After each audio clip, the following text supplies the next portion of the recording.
Hey guys! Today in reading, we are going to do something called a classroom conversation. So, this is not in your workbooks. I just want you to follow along with this today. And this is just 4 questions about our story this week. And it's really important that you follow along with me and really listen to what I'm saying because this can help you on your comprehension test that you'll take over our story on Friday. So by now we have read Destiny's Gift 2 times. You read it on Monday, or you listened to it on Monday, and you should have listened to me read it yesterday when we did think marks, or not yesterday, but on Tuesday. So today we're going to answer some questions about Destiny's Gift. So I'm just going to turn that to that page in my story. And the first question says, why did Mrs. Wade and Destiny become such good friends? Well, when we answer questions about stories, it's really important to go back in the book and see what the author says and what the characters are saying. We don't just want to make up an answer in our head. We want to get evidence and proof from the story. So I'm just going to go back to my story. If you are in your Journeys book following along with me, I'm on page 87. But I'm just going to kind of skim through the story and just look at the pictures and illustrations and see, why did Mrs. Wade and Destiny become such good friends? Well, on page 88, Destiny walks into the bookstore and they give each other a hug, and then Mrs. Wade says, well, what's the word? And Destiny says, let's go find out. And we know from reading the story twice now, that means, or basically Mrs. Wade and Destiny they pick a word every day and they sound it out. They pick it apart like a puzzle that she says on page 89. And then they talk about like what the word means. So it's kind of like they have a fun vocabulary word for each day. And I really believe that helps Destiny and Mrs. Wade become such good friends. They see each other probably almost every day, and they always learn together, right? So they're always talking about words and reading, and that really helps them create a special bond together. So when I'm answering these questions, I definitely want to use a complete sentence. So, and they give us lots of room for that. So I'm going to start my answer by restating the question. That means that I'm going to say, the question says, why do Mrs. Wade and Destiny become such good friends? I'm going to say, Mrs. Wade and Destiny become such good friends because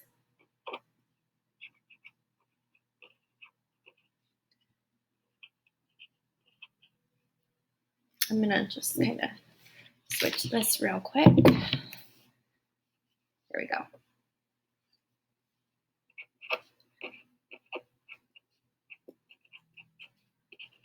So all you really need to be doing is following along with me. You don't have to write this down.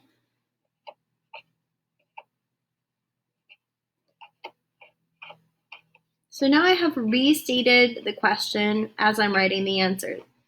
Mrs. Wade and Destiny become such good friends because now I can answer the question. And as we were saying before, they see each other every day and they are always learning together. Specifically, they're learning about words together. So they're such good friends because they see each other every day and learn together. When you learn with somebody, it helps you become close with them, like a friendship almost. Think about school. When we're in person, you're with me all the time. You're with your friends in our classroom all the time, and you become friends with those people because you're always learning with them. So that's kind of what Destiny and Mrs. Wade are like, even though they're in a bookstore and not in a school. The next question says, do you think people of the neighborhood are being helpful? Why or why not? And this is a little picture. You can't really see it. Oh, there you go. Save our store. So it says that. Now, I'm not just going to make an answer up in my head. I'm going to go back to the book to see what the book says. And from what the book says, then I'm going to create an answer. Okay, I'm not just going to do what I think, because I need to refresh my memory by going back in our book. So from what I remember from reading this story the other day is that when Mrs. Wade told Destiny that she might have to close her bookstore because she will not be able to pay rent, Destiny then creates like a block party for Mrs. Wade to help her raise money. So they have like food, music, different activities, I think, at that block party to help raise money for Mrs. Wade in her bookstore, so that way she doesn't have to close. Okay, here it is.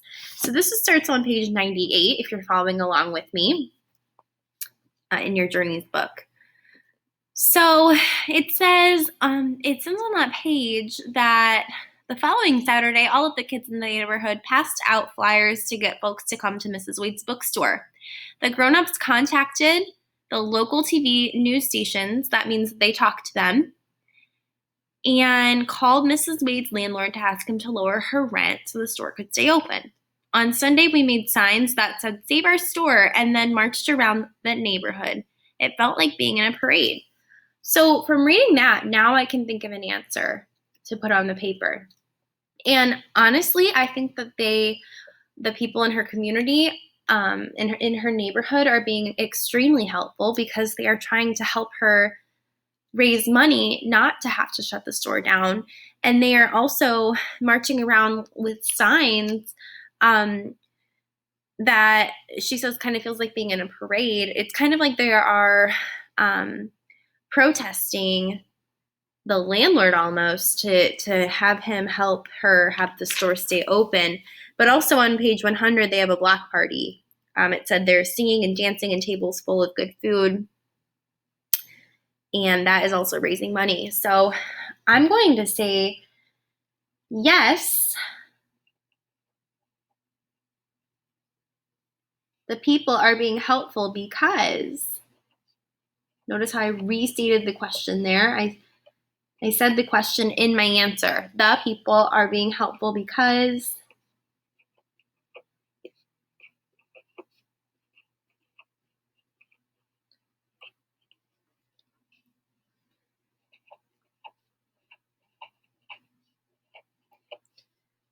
they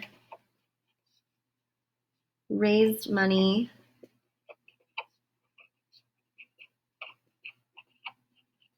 for Mrs. Wade, right, by having the block party.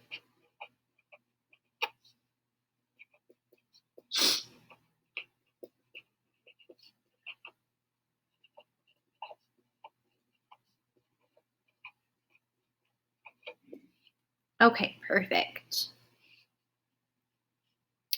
Number 3, why doesn't the author tell you what happens to the bookstore? Are you satisfied with the ending? Explain. For this question, this is like an opinion.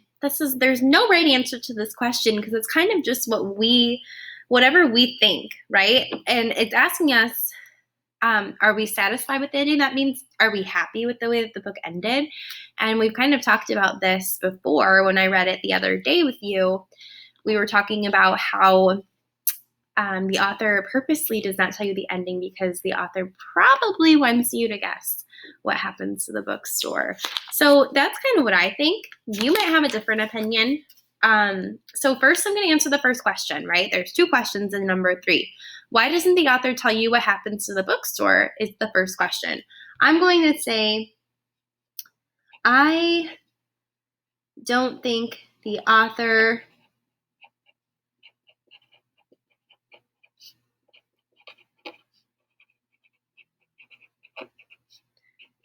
told us because, and I think the author is a woman. Let me go back. Yes, because she wants us to make up our own ending. That's what I think. Sometimes authors like to do that. Now, for me personally,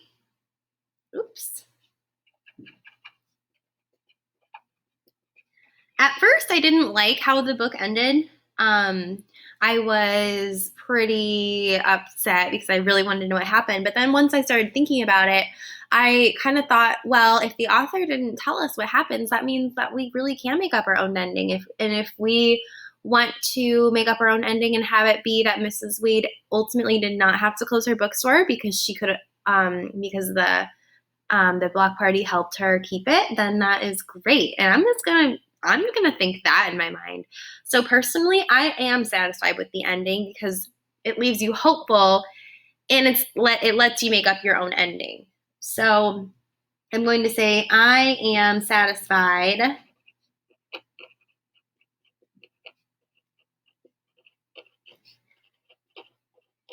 because it leaves me hopeful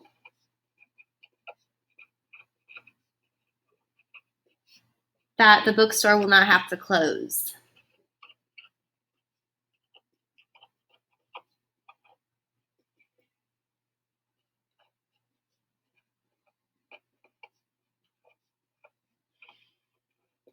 Perfect. Now the bonus question. In this story, Mrs. Wade says twice, words are a powerful gift. What do you think this statement means? Okay, now here's another question where we don't have to really look back in the story. It's more of our own opinion. Now, I think that this means, by saying words are a powerful gift, I think that that means that words have a really big impact on your feelings, and they can make you very happy, but they can also make you really sad, right? So if somebody gives me a very nice compliment, or if somebody tells me something really great, or writes me a sweet letter, that is awesome because it makes me feel happy in my heart, and it makes me feel very positive. And so that's a very powerful gift, even though it's just words. But on the other hand, someone could tell me something kind of mean and unkind, and then I would feel kind of sad because words have such an impact on how I feel. So I'm going to say something like that. I'm going to say, I think it means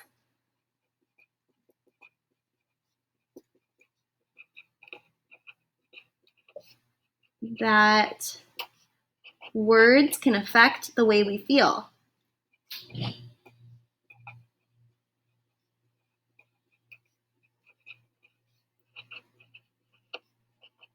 Words can make us feel happy, sad, angry. They can make us feel hopeful. They can make us feel joyful. They can make us feel positive, but they can also feel negative. They can also make us feel negative and also bad feelings too. So that is what I think words as a powerful gift means.